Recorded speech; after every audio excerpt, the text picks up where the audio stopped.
तो यहां से हम इलेक्ट्रॉन गेन एंथैल्पी स्टार्ट करेंगे और electron gain enthalpy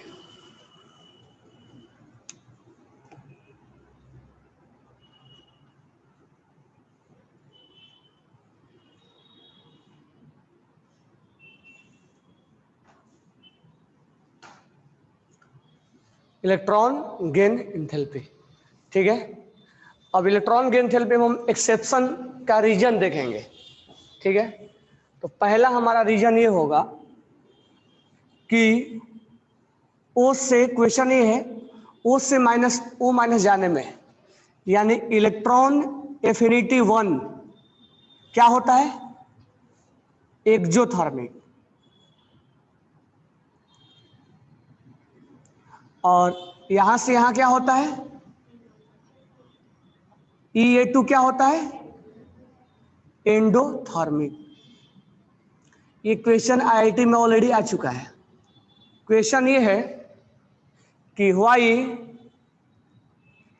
EA1 of oxygen exothermic and EA2 of oxygen is endothermic. Question हमारा ये है। अब हम इसका सॉल्यूशन ढूंढेंगे कि इसका आंसर क्या है। जो आंसर होगा वो आपको ऑप्शन में मिलेगा। तो क्वेश्चन लिख लो पहले आप कि why EA of oxygen is exothermic and EA2 of oxygen is endothermic. इसको राइट डाउन कर लो आप।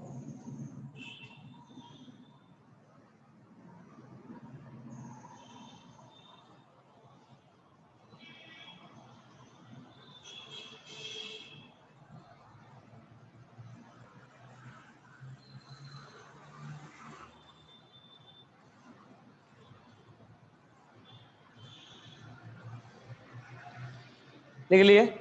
अब नेक्स्ट, अब ध्यान से देखेंगे हम,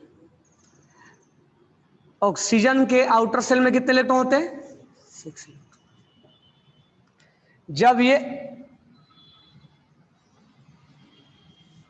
6 इलेक्ट्रॉन होते हैं, 1 2 3 4 5 6, जब एक इलेक्ट्रॉन गेन होता है, जब एक इलेक्ट्रॉन गेन होता है, अब कितना हो जाएगा इसके पास इलेक्ट्रॉन,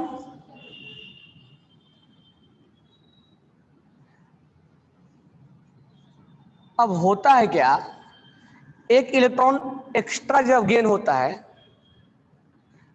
तो ये साइज में छोटा होता है, तो एक इलेक्ट्रॉन को तो कैसे करके वो गेन कर लेता है, लेकिन जैसे ही इसको अगला इलेक्ट्रॉन गेन करने की बारी आती है तो जैसे ही उसके पास अगले इलेक्ट्रॉन गेन करने की बारी आती है, अब इसके पास स्पेस नहीं हो पाता है कि वो इलेक्ट्रॉन को गेन करे। यहां तो जैसे तैसे वो इलेक्ट्रॉन को क्या कर लिया, गेन कर लिया, और 6 से क्या हो गया 7। लेकिन जब 7 से 8वां इलेक्ट्रॉन को गेन करने की बारी आई तो ये गेन नहीं कर पा रहा है। क्यों, क्योंकि इसका साइज क्या है, छोटा है, और साइज छोटा होने की वजह से इस इलेक्ट्रॉन और इस इलेक्ट्रॉन में क्या होने लगेगा, रिपल्सन। इसके वजह से 8वां इलेक्ट्रॉन जो है वो यहां जल्दी से गेन नहीं हो पाता है। तो वैसे केस में क्या होता है, ये एनर्जी एब्जॉर्व करता है और तब जाके 8वां इलेक्ट्रॉन को क्या करता है, गेन करता है। समझ में आएंगे। तो हम यहां लिखेंगे कि due to a small size, due to a small size of, due to a small size of, अब इसको बोलेंगे O minus, due to a small size of O minus,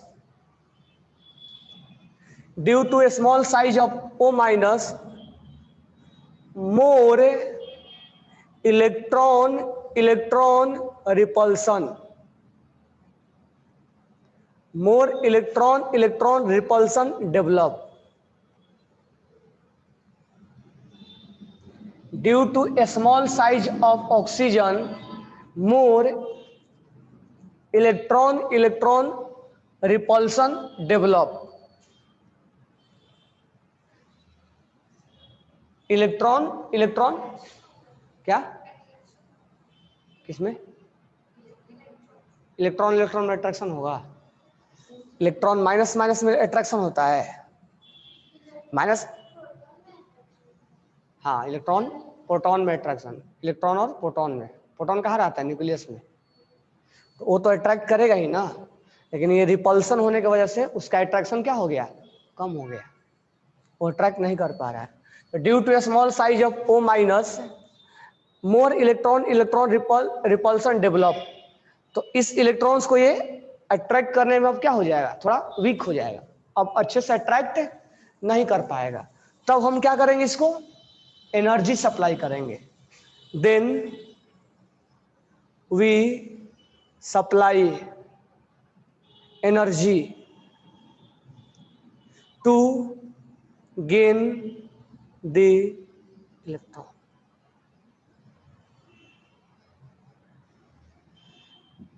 अब मान लो इस इलेक्ट्रॉन्स को कौन अट्रैक्ट करता है?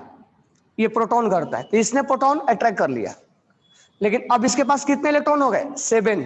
अब इस इलेक्ट्रॉन को अट्रैक्ट करना है, लेकिन ये क्या कर रहा है? ये इसको आने नहीं दे रहा है, ये इसको खींचने नहीं दे पा रहा है।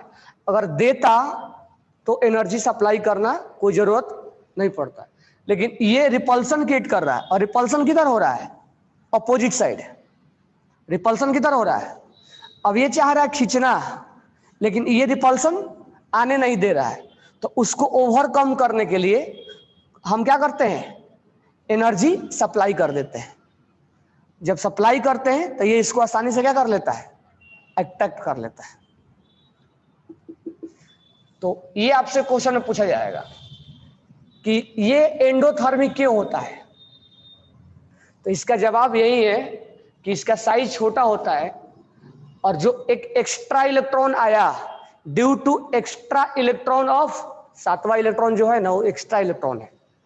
तो यहां भी लिख सकते हो due to extra electron, one extra electron.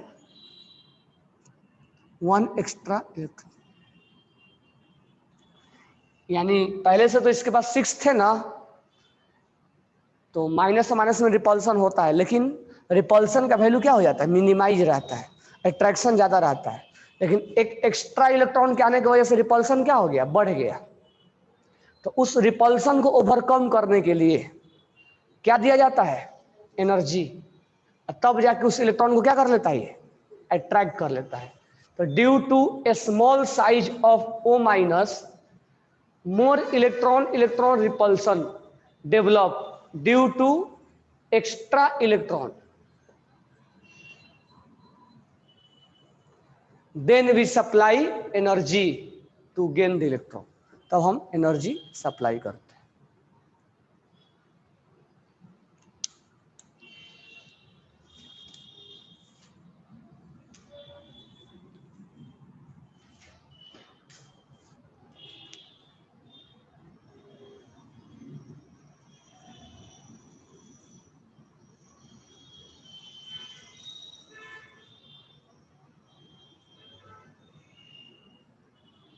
Clear हो गया? इसको राइट डाउन कर लो।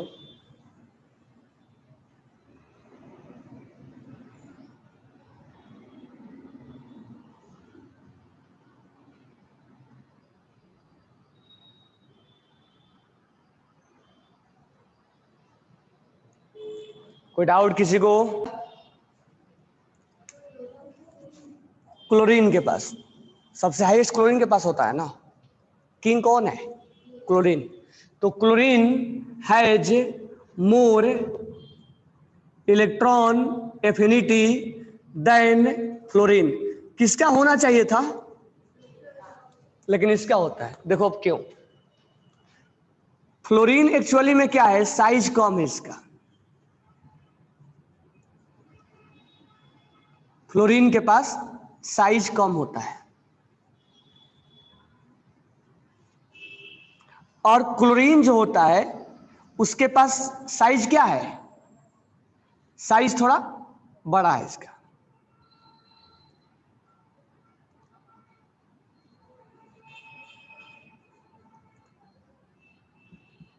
अब होता क्या है, इसको भी एक इलेक्ट्रॉन क्या करना है, और इसको भी एक इलेक्ट्रॉन क्या करना है, गेन करना है।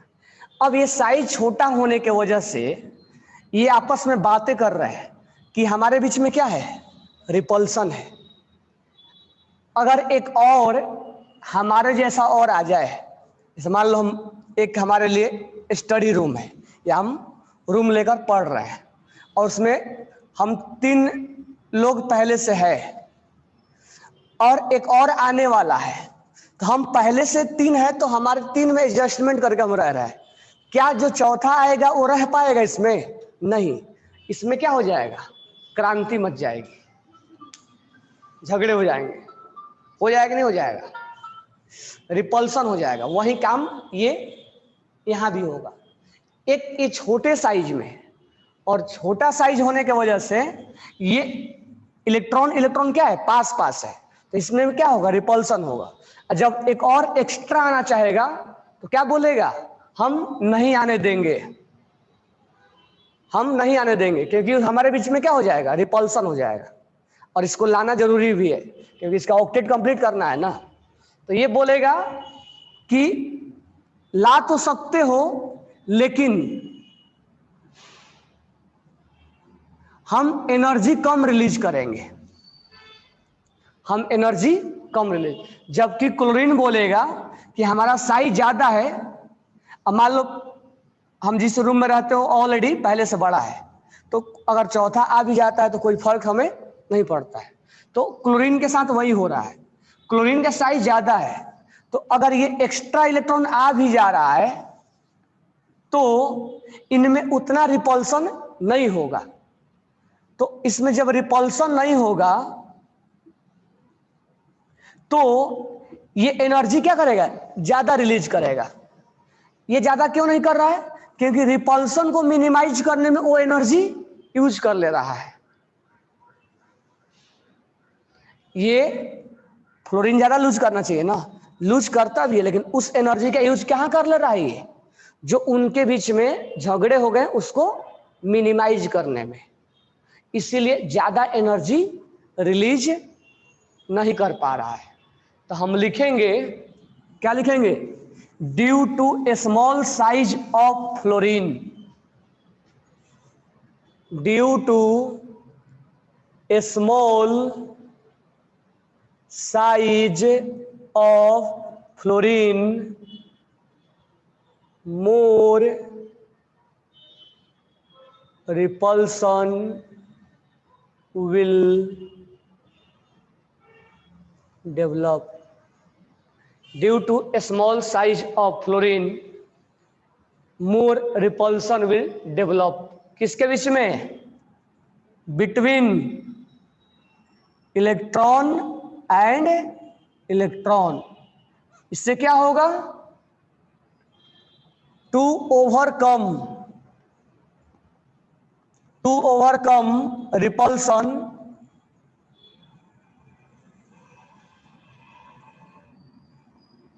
energy will used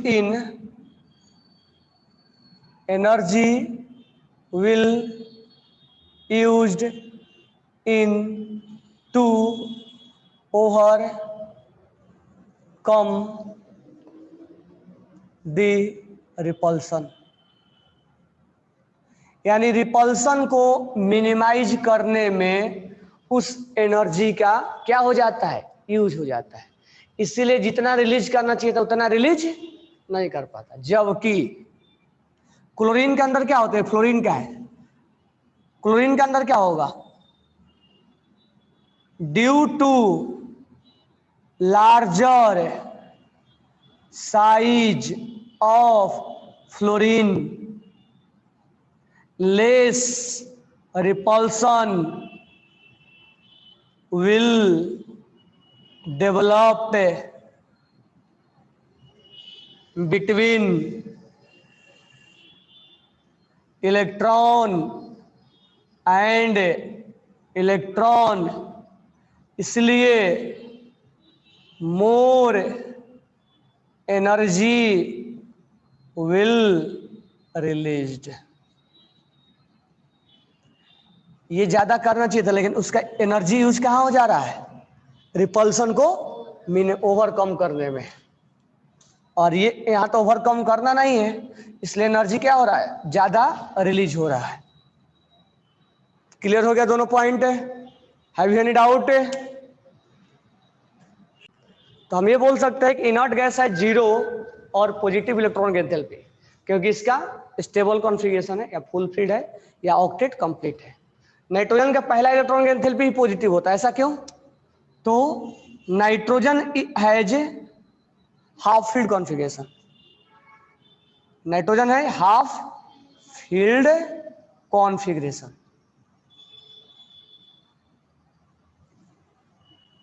nitrogen has half filled configuration. और हाफ फील्ड क्या होता है? स्टेबल माना जाता है, मतलब फुल फील्ड के बाद इसको माना जाता है स्टेबिलिटी।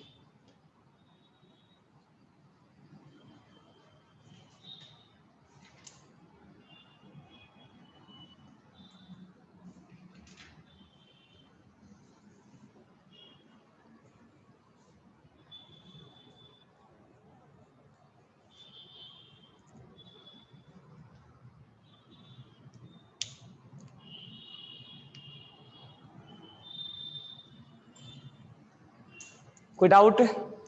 नहीं।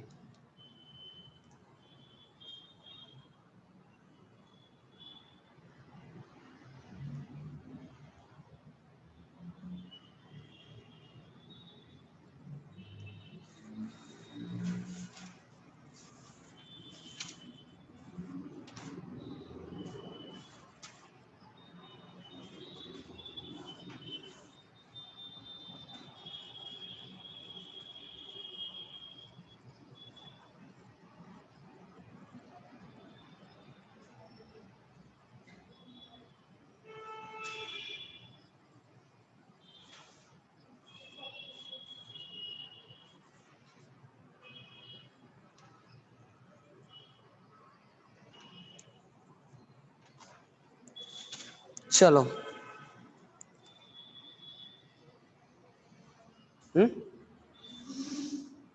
सुनोगे तो अब हम इसके ऊपर आयोनाइजेशन एंथैल्पी के ऊपर और इलेक्ट्रॉन गेन एंथैल्पी के ऊपर हम एक न्यूमेरिकल हमने लिया।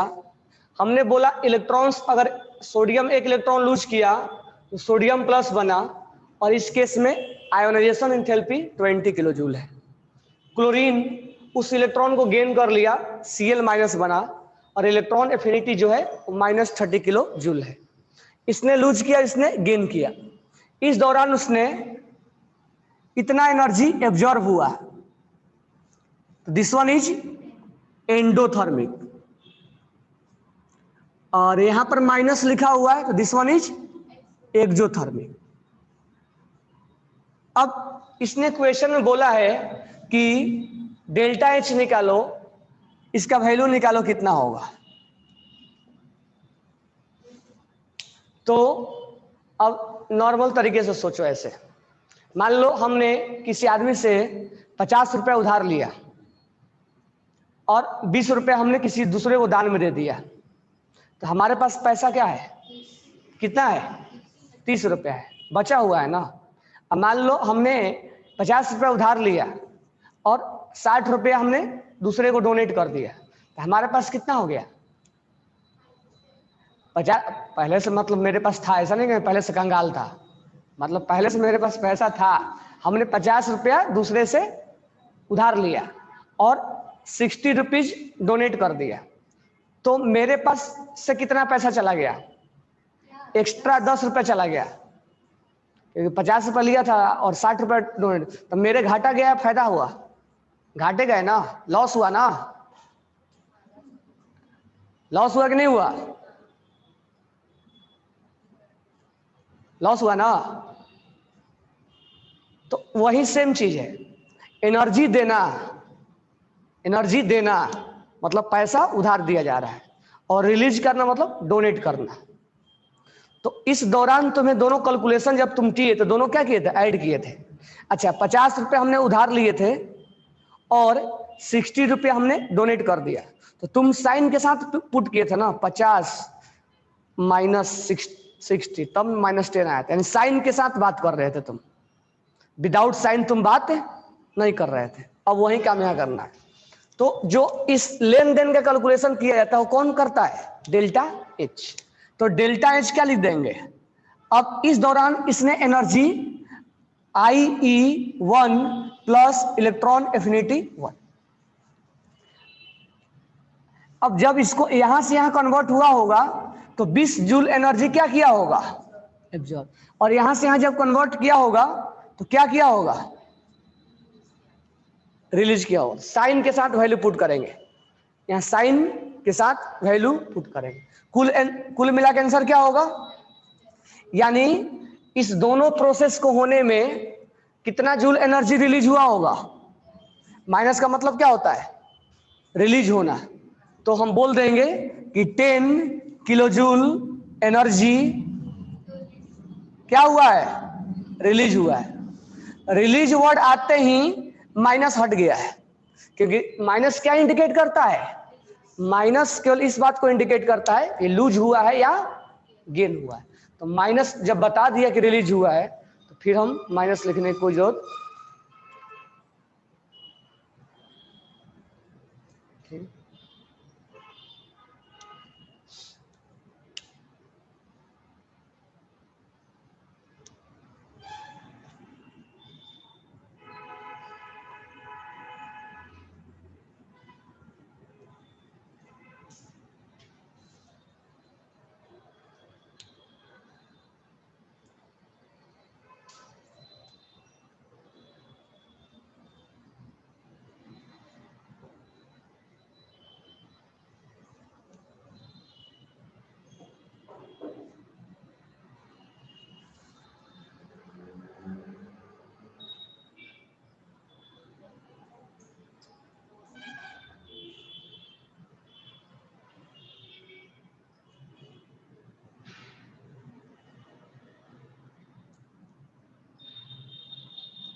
लिख लिए,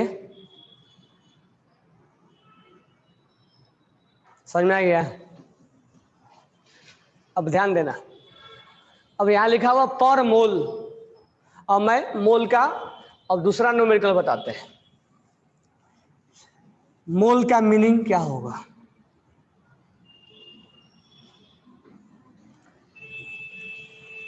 एक डजन में कितना क्वांटिटी होता है, 12। किसने बताया था,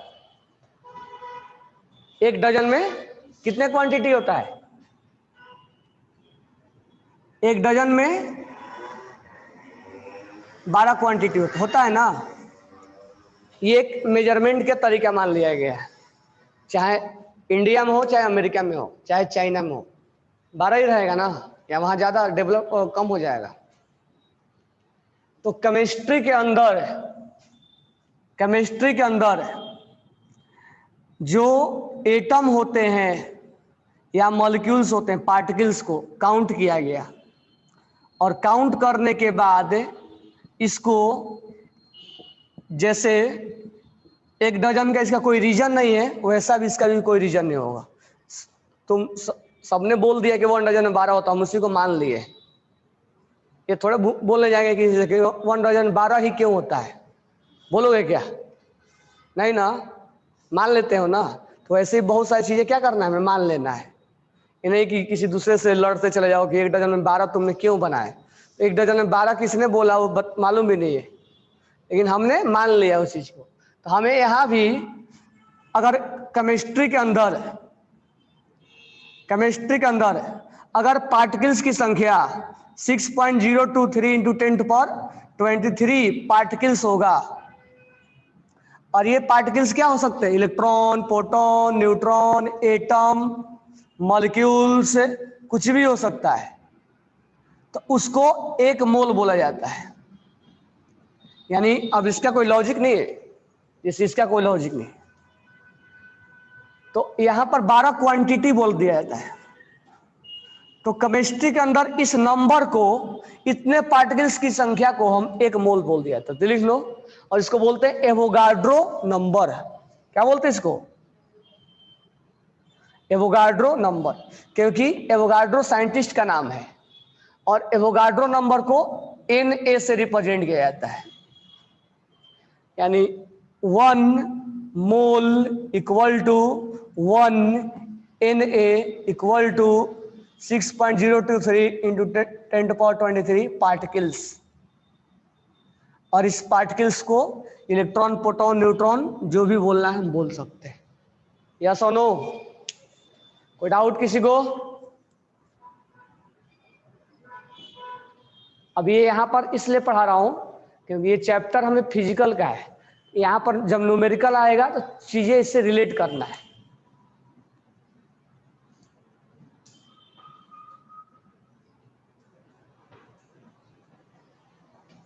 समझ में आ गया? अब ध्यान देना, ऑक्सीजन का मास कितना होता है? ऑक्सीजन का मास कितना होता है? मास ऑफ ऑक्सीजन, ऑक्सीजन का मास कितना होता है?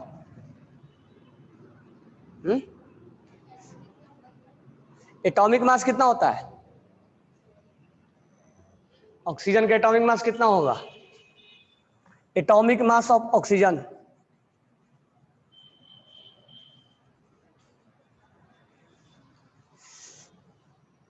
केवल एक आंसर सही है, मधुरा का। मास कितना होता है? 16 ग्राम होता है ना। ऑक्सीजन का मास 16 ग्राम है। कितने ऑक्सीजन का मास 16 ग्राम है? एक एटम का एक एटम का मास कितना है? 16 ग्राम। सोचो ऐसे नॉर्मल तरीके से, 16 ग्राम मतलब 16 ग्राम का मतलब क्या हुआ? ये लगभग ये 16 ग्राम का होगा, ये 16 ग्राम का होगा ना। इसका मतलब एक ऑक्सीजन का मास 16 ग्राम है, तो नीचे बैठ जाना चाहिए। फिर एयर में कैसे उड़ रहा है? फिर एयर में कैसे उड़ रहा है? 16 ग्राम का होगा बिल्कुल। ये जो कैप है वो 16 ग्राम का होगा, तो उसको तो ये तो छोड़ेंगे तो एयर में बैठ जाएगा। तो वो एयर में कैसे उड़ रहा है ऑक्सीजन? कितने का मास 60 ग्राम होता है? ये एक ऑक्सीजन का मास 60 ग्राम नहीं होता है। कितने का मास होता है? कंटेनर में बहुत सारे ऑक्सीजन एटम होंगे। बहुत सारे मतलब कितना? 1 मोल होगा। 1 मोल बोले तो 1 मोल बोले तो 6.023 इंटू 10⁻20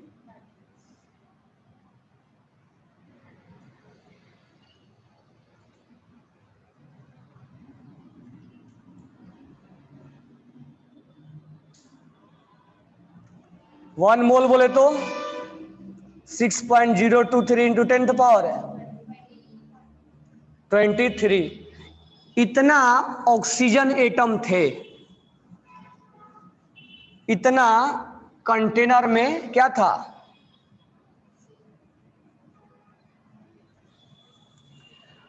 अब सबका मास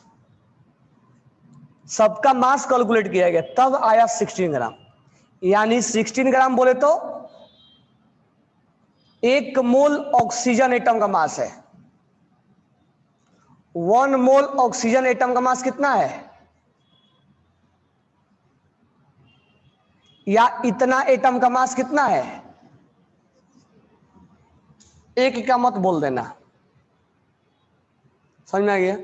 अब सोडियम से मान लो, सोडियम से इलेक्ट्रॉन निकाला गया और इसमें जो आयोनाइजेशन एनर्जी आया वो 10 किलो जूल है। क्या एक सोडियम से एनर्जी दिया गया है? एक सोडियम से दिया गया नहीं। ऐसा सोडियम कितना होगा? ऐसा सोडियम 1 मोल होगा। यानी कि 1 मोल बोले तो 6.023 इंटू 10⁻23 सोडियम एटम होगा और सब में से एक एक इलेक्ट्रॉन निकाला गया होगा और सबका एनर्जी सम किया गया होगा, तब जाके एनर्जी कितना आया? +10 किलो जूल। यानी एक में से इलेक्ट्रॉन निकालने में इतना नहीं लगा है। कितना में से लगा है? 1 मोल सोडियम एटम में से निकालने में लगा है। यानी आयोनाइजेशन इंथैल्पी और इलेक्ट्रॉन गेन इंथैल्पी 1 मोल के लिए डिफाइन होता है। ये मत सोच लेना कि एक एटम पकड़ लिए उसमें से इलेक्ट्रॉन निकाल दिए, ऐसा नहीं। हर चीज कितने के लिए डिफाइन होगा? 1 मोल के लिए। और केमिस्ट्री में ज्यादा मैक्सिमम चीजें 1 मोल के लिए डिफाइन होता है। और 1 मोल में कितना सोडियम एटम?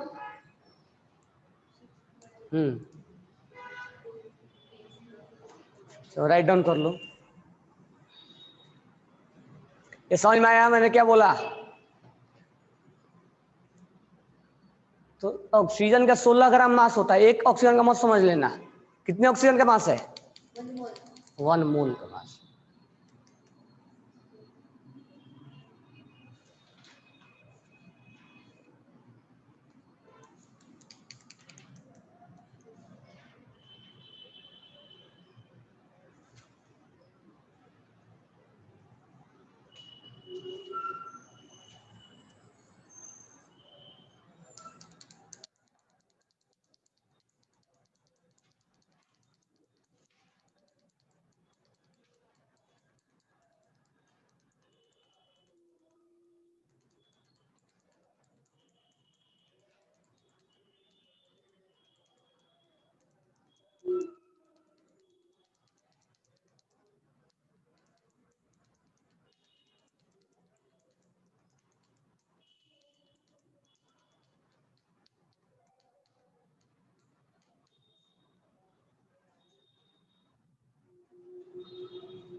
समझ में आ गया?